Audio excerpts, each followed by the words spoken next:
I'm Annie. And I'm Leah. And this is Lactation Business Coaching with Annie and Leah, where we talk about the smart way to create a compassionate and professional private practice. Let's dive in.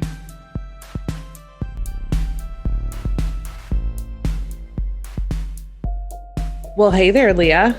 Hey, Annie, how are you? I'm good. How are you? Oh, getting hot here in Texas. We are getting hot. But are you getting as hot as a breast that has a commercial massaging breast warmer put on it? Are you that hot? I am definitely not that hot. Has your fever gone above 101 degrees and lasts for more than 24 hours? I don't think so. No. Well, good. Then you don't have mastitis. Isn't that so helpful? Thank you, Dr. Google, for diagnosing and clearing up any confusion that I had. Okay, so real quick, we're going to turn this into a reel. We're going to blast it out on all of our social media platforms and capture a large market share because we are experts on mastitis, clearly. And then everybody will buy the products that I'm trying to push through my Instagram influencer page. It's going to be awesome. This business model is one that we highly recommend all of you pursue because making a fast dollar off of parents who are freaked out about engorgement is way easier than running a private practice. Definitely. I'm so on board with this. We've got the dollar bills coming. Okay. Who knew? We are totally jesting here because it is so frustrating. I don't know if you all are encountering, I am certain that you all are encountering all the misinformation and social media influencer information that is constantly circulating out there now. And it's really, really confusing all of our clients between what Dr. Google has to say and what the social media influencer is trying to sell you a vibrating heating massager has to say. It's like these parents are coming to us so confused, but also ready to throw down some cash if it's necessary. These influencers are definitely getting their paychecks. They are ready to throw down cash. They're also like terrified that they're going to get mastitis. And they are like really surprised when I tell them things like, you know, this product didn't exist 2 years ago. It literally didn't exist. And they're like, wait, what? Like, what do you mean? Everybody is doing this? Yeah. And like, sure, many of the things that we used to do, it's always good to have progress and to learn and to grow and to, you know, make room for new research and tools. But what we're seeing happen is like, not that. It's not that. And I feel like so much of the information is presented in a way that like, here's the one thing or the three things that are going to like change everything for you. It's that like, you know, what influencers do best. They give you like these lists and they make it sound like this is going to change everything for you. This is the answer to all your problems. And parents feel so desperate that they just start like grasping at every single one of them. And it's scary because so much of the things that are new, we just don't have enough information about yet. I mean, and they, you know, things we might find in the future are helpful or another piece of our tools in our toolbox. But before we have that information, I feel like so much of what's going around out there is just a sales pitch. You know, it's just absolutely the cash. It's just one of the other examples, just another one of how just follow the money and you will find where all of this information, quote unquote, is coming from. It's really a hard time, I feel like, to be a lactation consultant because half the time I'm just trying to educate with, you know, like true resources and dispel all these myths that the parents, like their brains are too full of it that they can't even hear like all the helpful things that I can suggest them do because they just want to know if this thing that the influencer said is the thing that they should be doing. And I have to spend, 30 minutes trying to talk about all of it where I'm like, we could have gotten so much more done if they had all these myths floating around in their head. When I was researching a talk I gave at USLCA last year, which is my Fed is Best takedown, I read a book called Thinking Fast and Slow. And one of the things that talked about was that we really only have to hear a person's name 3 times before we think we know them. And so similarly, hearing something 3 different times in social media makes you feel like this must be a thing. This must be real. I mean, it's kind of like how people become online influencers is they just start talking about themselves as online influencers. And then you've seen them on social media. So you think, oh, they're famous. Yeah, I should believe them.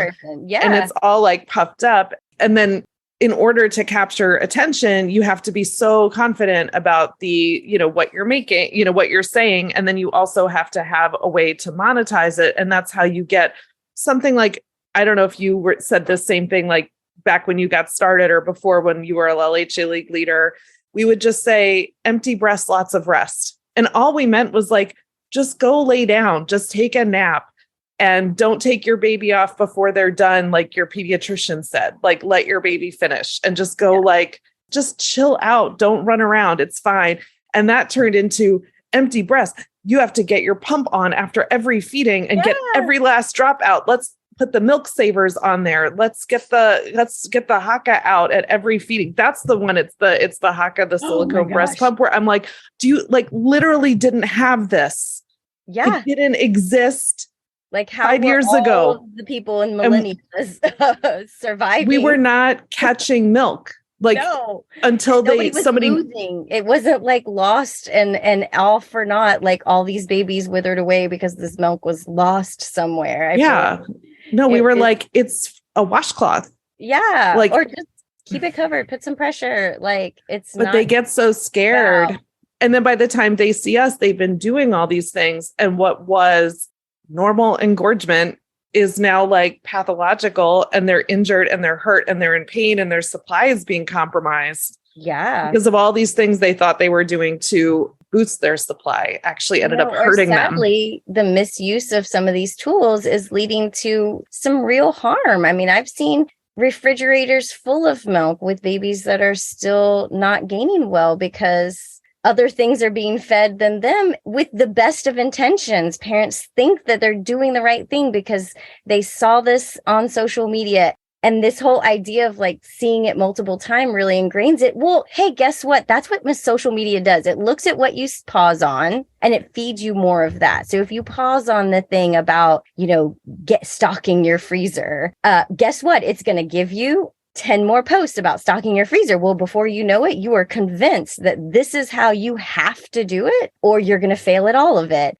And so these parents, because of the way social media works on our brains, they're being manipulated in such a way that it's causing this whole derailment of the very biological and natural system. And it's so frustrating. I don't know about you guys, but I just get so frustrated. And the sad thing is, I think there's actually some good content out there too, right? There are people who out there I know who are trying to put good stuff out into the social media land, but it's getting washed out by all of these influencers that maybe are more about the influencing piece of it versus hey, maybe I should really dig in, ask the experts, make sure this is good information, not just hey, something that worked for me, so now I'm going to spew it out because I have a platform. Because one person can do something and it doesn't harm anything at all, and the other person does it and it makes the whole system crumble. And I don't think these influencers are maliciously doing it. I just don't think they get that what works for one person isn't going to work for everyone, Well, they might not have the training or the credentials. Exactly. They might be, or just going off of well, I nurse my babies. How hard can it be? That kind of whole thing. And then that's where we get it can feel nice to take a warm shower and maybe get your circulation going, turned into how hot can I make this massager and burn yourself, or doing light massage again for circulation or to move things around. It can feel really good to move your breasts around or do a stretch turned into, I had a client who came in and thankfully she didn't do this to herself, but she got massaged so hard in the hospital that she had visible finger mark bruises a week later. Oh my gosh, that's insane. Yes. And the scary thing is, I think because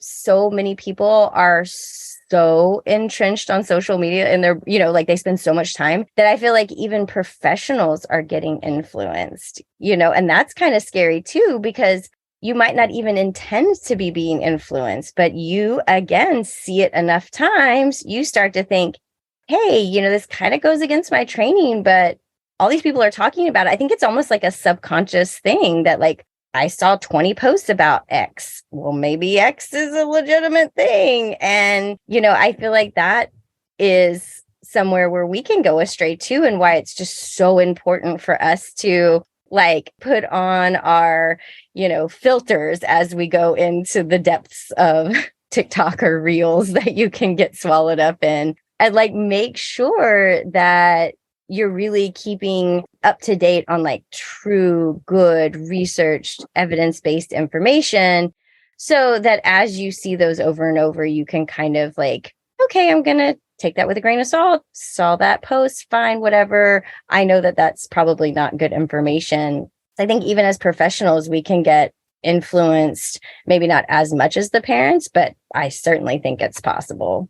Yeah, we're susceptible. And I think that's kind of the starting point of making sure that you are going to be somebody who will be able to find the right information for your clients, is just that recognition of how susceptible we are, and that to the way that social media manipulates us. And I'm going to give a plug here for friend of the pod, Dr. Michelle Mazur, and her podcast that she does with online marketing educator Maggie Patterson, called Duped: The Dark Side of Online Business. Yes. They have been doing it's like fun to kind of hear like the dark side of anything, but they talk so much about how to understand if the person who you're learning from is an expert or not. And they, one of the things they keep saying over and over again are like, what are the sources for what they're saying?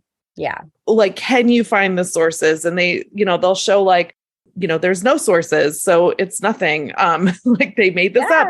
And even just that, like just going back to our training to say, show me the evidence, show me where, if you're going to tell me something that is completely out of left field, like I want to see the research citations. Like I want to see where this is coming from. And what I don't want to hear is, this is what's been working in my practice, therefore it must be the thing we should all be doing. Right.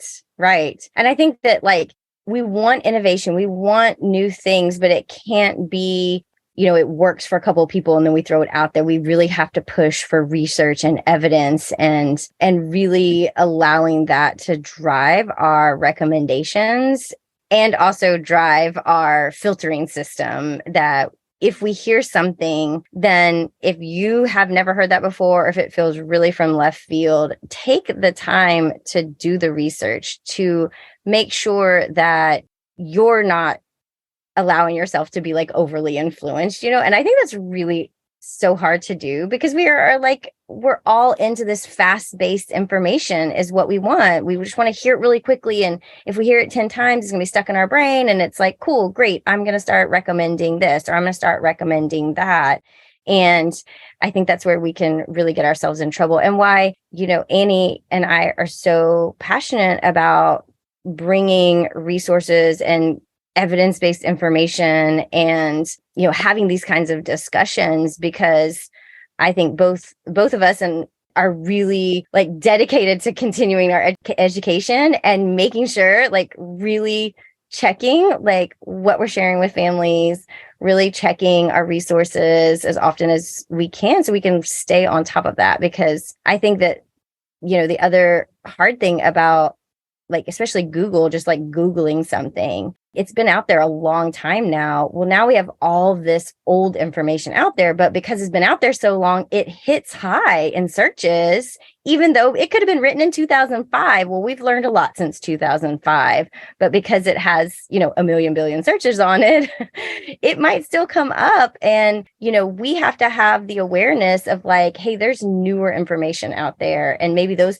that website isn't updating their information, but we need to be updating our brains so that we can say like, hey, that's not credible information anymore, and really cross-checking for most current research, most current information, and recognizing that parents might still be landing on really old stuff, Absolutely. Well, that is why we are having Nurse Nikki come in and talk with us in a deeper dive about the new mastitis protocol that the Academy of Breastfeeding Medicine put out last year. Leah and I were at USLCA and we saw one of the authors, Dr. Katrina Mitchell, present about this new protocol. And I know I was not the only one that walked away feeling like my head was spinning, because I could see where like all of the things that we're talking about with social media, like require this new protocol, like reacting against that.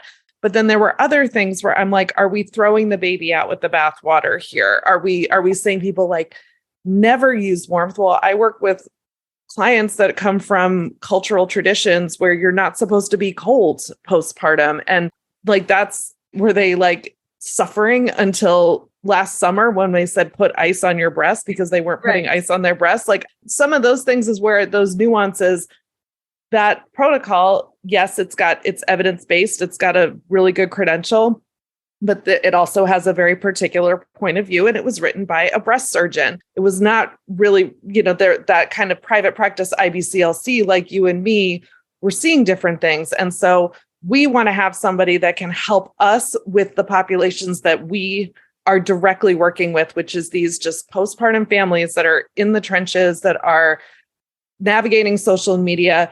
Nurse Nikki, she's a nurse practitioner. She's in Houston, like Leah. As of recently in Houston. And she has just dedicated her career to women's healthcare of all levels. And she's just so smart and warm. And we have had her on the podcast before, along with Nikisha Killings. They do a lot of work together too on the business side of things. Anyway, she's going to come in and put her nurse hat on and her IBCLC hat on and really help us walk through these stuck points that I think all of us have with this new protocol in how we're communicating it with families. Yeah, I'm really excited about this conversation. And I think being there live is going to be really awesome because we can really open up this conversation that I think we all really want to have, and just trying to help understand and really flesh out all the changes, but also the nuances to each of the recommendations and kind of the level of evidence. I do appreciate that they had that as part of the protocol, is to show the level of evidence that each, recommendation has, which I wish that like all things that you saw out in the world, like had a little tag next to it, like level a bibliography, 1, level of evidence 10, because it is helpful to, that old take it with a grain of salt. If it's something that like is really low, we don't have a lot of evidence, but maybe some anecdotals working in the clinical setting. Yeah. Something that's really high. Like we have tons of research on this. It's so helpful to have that. And it's hard when you're a private practice clinician to be out there like constantly researching everything. Like I'm got to finish my notes. I got to get care plans out. Like I got to like run my business and make sure my bookkeeping's done and payroll's done. It's like to have the extra time to like be constantly checking and vetting everything really takes time. But I love it when we have these chances for these really smart people who've already done that work can come and help us clarify things and make that whole process a little bit easier. And so that's why I'm just so excited to have this time with Nikki, and so excited to have somebody from Houston. It's going to be great. We got the link, and we'll put the link in the show notes. It's learn.paperlesslactation.com/course/mastitis-dive. And you can sign up. You can just come. It's on Tuesday. It's today, the day that this podcast comes out. So it's going to be later today, or you can buy the recording if you are hearing this after the deeper dive happened. Everybody gets the recording. We have a deeper dive membership for $15 a month. You get access to every live dive plus our entire archive going back to January 2020. And we've got so many great dives coming up this summer. We're so excited about. And you can also get access to the subscription and the live dives by becoming a member of our Patreon. And so just look at our show notes. All the links are there. We'd love to have you either place, Patreon or subscription. It's all good. We just want you to show up because we love the questions and the energy that you bring to these deeper dives. So we will see people later today for our deeper dive. If you're listening on the day that this podcast comes out, I can't wait. See you this afternoon, Leah. See you soon. Bye. Bye. Thanks for listening. To learn more about our monthly deeper dives and how to support our podcast for as little as $1 a month, visit lactationbusinesscoaching.com. Don't forget to leave us a rating and hit that subscribe button so you never miss an episode.